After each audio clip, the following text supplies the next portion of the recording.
The lowest point, believe it or not, is when I'm not with the truck. I don't know what this weird bond is.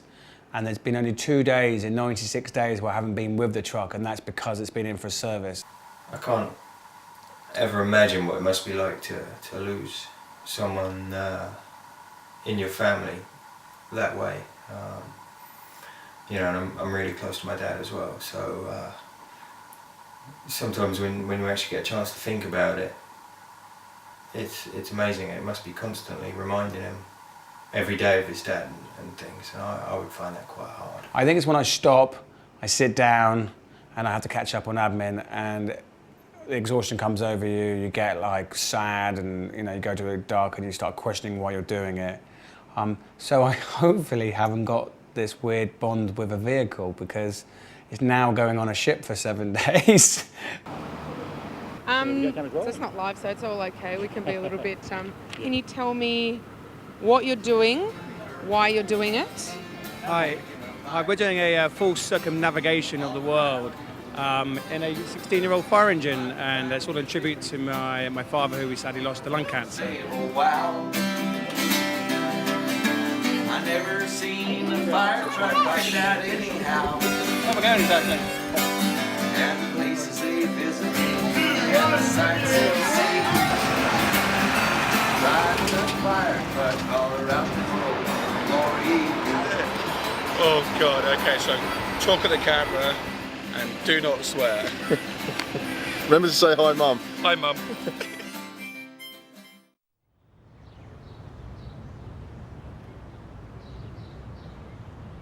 It was probably kind of in May time that Steve first said that he was thinking about doing something for his dad. I thought he'd probably do it, because Steve's just one of those people that when he just says something, he does do it. But no, I'm really, really proud of them all. They've all worked so hard. He spent 3 months kind of planning it before he actually told his dad. And when he told his dad, he was expecting lots of questions, but he actually just said, "That's amazing." And he was just really excited about the whole thing. So it was really nice that he knew about it. It's quite strange that he knew about it beforehand, but I think because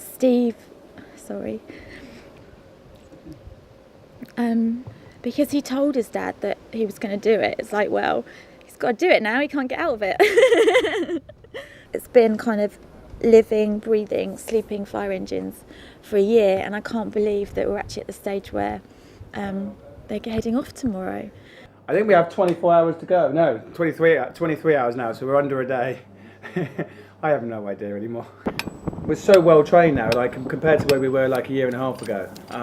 You know, so well trained, all the gear on board. We have, you know, all the gear and a little bit of an idea. Oh, Steve's going to make an excuse. Steve's got an excuse on the way. Excuse on the way. These are wrong pieces. Excuse on the way. The dynamics of the first stage are hilarious, because you've got me and my brother, who have a history of, you know, kicking each other in the face. Awesome. Boys! The dynamics of the first 2 weeks are just absolutely insane. If we can keep it together for the first 2 weeks, the rest of it will be a breeze. We're off to go and see the Mayor of London, Boris Johnson. Is he involved? Is he supporting He is involved, and he's a supporter, which is absolutely amazing. Great bit of parking. We have, yeah. Do you have any spare? No. Hey, that's Steve, how you doing? Steve, how you doing? I'm Steve's brother, Chris. How are you? Hi, Chris. Steve, Chris, how are you doing? So who's going to be driving? We all are. You all are. We all are. What a machine. We'll get some serious miles. I think you'll attract some serious interest in kind of Uzbekistan. People wonder what you're doing, won't they? Yeah, exactly. Can I ask you, I mean, if you do come across a fire, you know, we have to call the fire brigade because we've got no hoses. Yeah. Well, you might be co-opted, mightn't you? We can certainly help out. Wow! Nice. That is awesome. Come on, come on, come on. That's the best thing I've ever seen in my life. That is awesome. Come on. One more. Oh, buddy, what's the time so far? Sub-minute. 24 seconds. Oh. Yeah! You are going to have such fun. It's great though, isn't it? Yeah. So we got 9 What's your months in route? it. Which way around the world are you going to go? Well, Where would you drive? Which way would you go to Moscow? You'd head for Prague, would you, or something like that, and then yeah, we're wiggling you head all for Prague over and Europe. then just keep going. Down France, Luxembourg, touch Germany, Switzerland, Italy, Slovenia, Slovakia. You do all that? Yep. Poland hit Auschwitz on the way through. Yeah. Lithuania, Latvia, then turn That's right. you doing a big loop all the way exactly. through. So about 16 countries. Well, I just want to say how proud I am to be invited to join this. Are we at the launch yet? Yeah. No. July. UK tour. To be part of the launch of the UK tour. And I was actually shocked when I didn't really need to ask them. People were like, yes, of course. I was like, really? Welcome to Canada! Hi Michelle. Are you ready for 3.5 weeks of fun? Absolutely. It won't be fun, let's be honest. I don't know if you've met Steve Moore, but he's a pretty hard man to say no to. So we have 25 people signed up, giving up jobs, ruining their social lives and professional lives and home lives to do it. So yeah, that was a real shock to even get everybody on board, yeah. Because people are flying out and crews are swapping over, we've had to plan. For example, stage 1 is here to Russia via sort of 16 European countries, snaking through Europe. Right. We set ourselves to arrive on a Friday, with the remaining crew arriving sort of 24, 36 hours later. Right. So within that, we then break down the stage into days, because we don't really want to be doing. Well, the miles vary compared to the road conditions. Yes. So in Europe, we could do 200 miles a day. In Mongolia, you're going to be looking at 40 miles a day. 4 wheels now. Okay, let's go.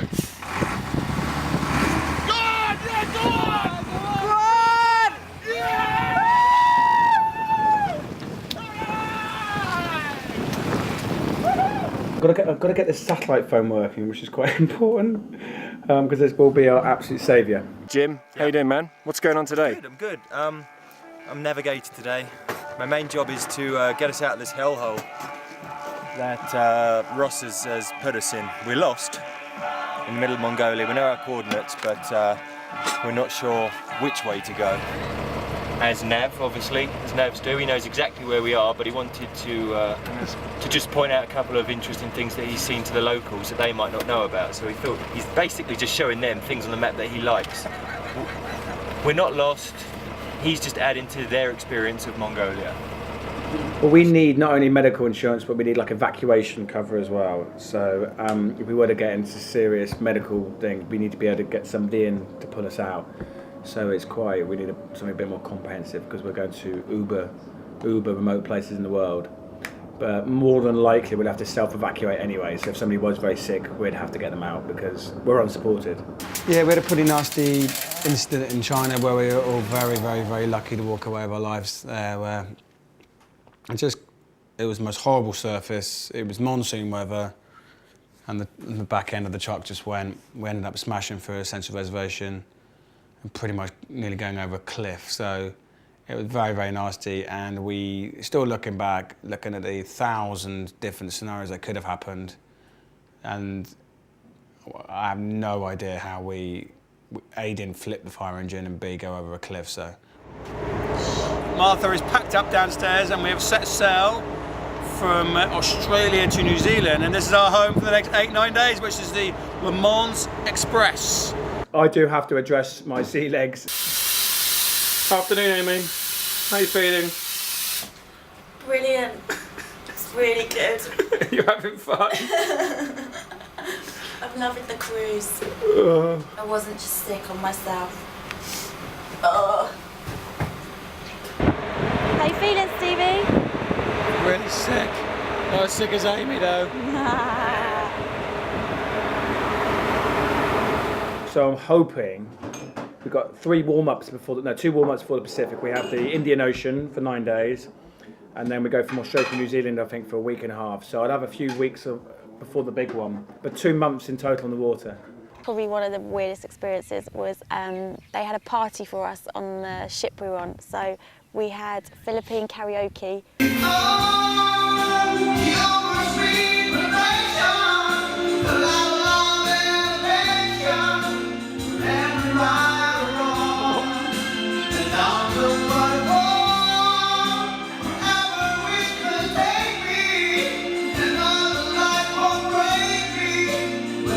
What are you doing? see. Oh, that's beautiful. I'm longing in good sincere. We're trying to get a very, very funky vehicle into the likes of China. I mean, that's never been done before.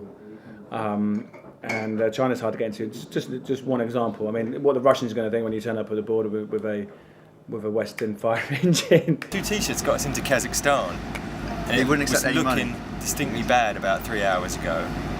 The power of 2 T-shirts, marketing, and it got us in.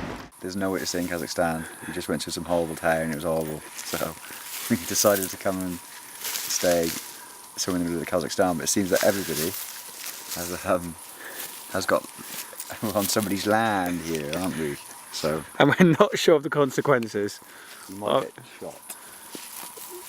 But at least we haven't got a big red fire engine and big yellow shirts on. I wish it was one of those fire. Is this the worst camouflage you've ever seen to try and stay on somebody's land? It's going to be pretty out there because for 9 months of not really having a bed is going to be, you know, it's quite a big concept. And who to sleep with each time as well? Who's going to go in your tent? But certainly not Ross. Ross is going to snore like awful. Hello, chaps. Sleep well? Morning. No. Do you know why? Chris Moore's snoring can actually wake an elephant up. Unbelievable. No, sorry, he is an elephant. He is an elephant. Absolutely George unbelievable. snores like a little cat. You know, this is what's so incredible about this expedition is there's no blueprint for it, there's no instruction manual. It's completely just off the page, just kind of making up as you go along and trying to gain as much experience from people who have done similar things in the past before. We always have to have on board like 2 weeks of fuel and food and water because you just don't know what's around the corner, you know. So in that sense, yeah, we have to get pretty creative with, you know, like it's a big open world. Like we're not explorers, so we have to learn all of this. So we have to know if it all goes particularly wrong, what can we actually survive on? So yeah, we're going to be carrying enough supplies for 2 weeks. Nothing can prepare you for how hard it is. Every kind of setback we get has a 1,000 knock-on effects with how we get to places and accommodation arrangements. And I think at the moment that we're just thinking about getting across, no matter how we do it. See, none of the stages have been easy, or they're just all very, very, very different. I never expected them to be that different. Stage 1 was all about big miles, just insane amount of miles. Stage 2 was all about the terrain and all those sort of challenges. Stage 3 in China was more about the cultural differences and again quite a lot of miles. And stage 4, I mean, it's just been absolutely amazing. So it's more about people, borders, and on that side of it. So I think it's been an absolute cracker. But the exhaustion has compounded to such a degree where in stage 4, people have been getting sick. The cuisine, but also just from exhaustion, getting very, very, very sick. So that's really come on board now. We kind of joked about it yesterday, but we certainly noticed a kind of a change slightly in Steve yesterday. You have to put the question in the answer as well. I did that last time, Amy. Sorry. Did not hear my answer? Yes. You go between kind of feeling like you're really lucky and it's amazing to feeling like I literally can't cope anymore. I'm so tired. There's so much to do. Steve's an absolute, he's just so tired. Some days he's just an absolute mess and just can't even stay awake. And you think, what have we done? There's one thing in my head I've known I've forgotten and I don't know what it is.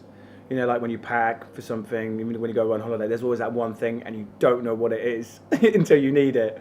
And I think we've got everything covered, but there's one really obvious thing I'm sure that we haven't got or need paperwork-wise. Then we'll get to the board and then say, where is that? You're like, oh, I knew I forgot something.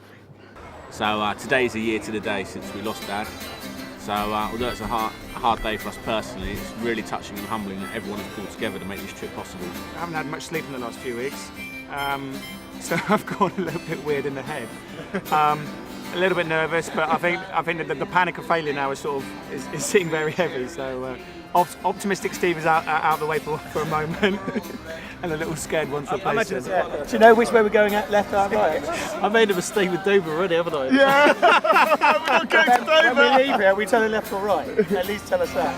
One lucky guy and a beautiful girl.